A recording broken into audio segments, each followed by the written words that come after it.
শুভ দুপুর বন্ধুরা। দেখো আমি আজকে আবার চলে এসেছি রান্না নিয়ে, আরেকটা রান্না নিয়ে।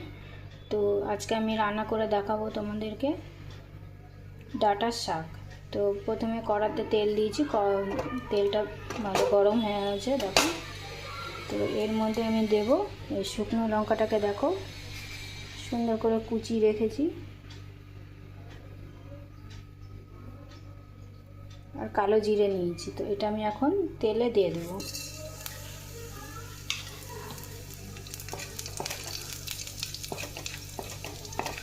এটাকে সুন্দর করে লাল করে ভেজে নিতে হবে।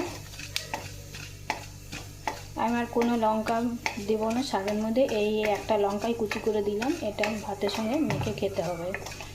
তো আমরা ঝাল কম খাই, তাই একটা শুকনো লঙ্কা দিলাম। তো এটাই যখন শাক দিয়ে ভাত মেখে খাবো তখন এটার সাথে মেখে নিয়ে খাবো, তাহলে ঝালটা হয়ে যাবে।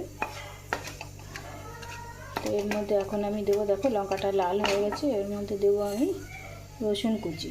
তো দেখো 4-5 দানা রসুন নিয়েছি, নিয়ে সুন্দর করে ছোট ছোট করে কুচিয়ে নিয়েছি। তোমরাও এভাবে কুচিয়ে নেবে, তাহলে রসুনটা ভালো করে ভাজা হবে। তো আমি এবার লাল লাল করে সুন্দর করে ভেজে নেব।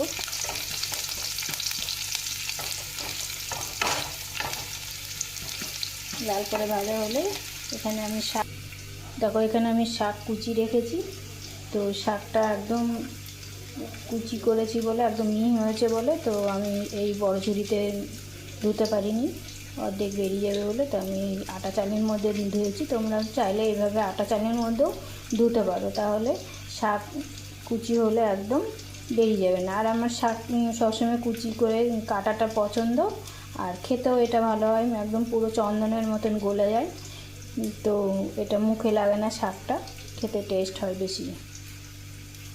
তো তোমাদের সঙ্গে শাক শেয়ার করছিলাম, তো দেখাচ্ছিলাম শাক কুচানোটা। দেখাতে দেখাতে আমি দেখি এদিকে এসে কড়াতে রসুনটা হয়ে গেছে। তো আমি এখন শাকটা ঢেলে দিচ্ছি।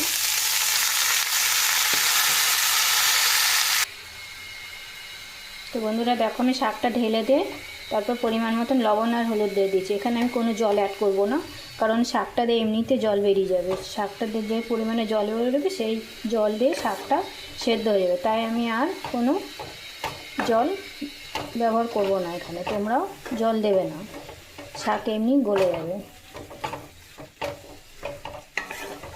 তো এখন আমি নাড়াচাড়া করে ঢেকে দেবো শাকটা। 5 মিনিট পর উল্টে করে দেবো। শাকটা পুরো গলে চন্দনের মতন হয়ে গেছে। তো তোমরাও এভাবে শাককে ঢাকা দিয়ে দেবে, সুন্দর করে নাড়াচাড়া করে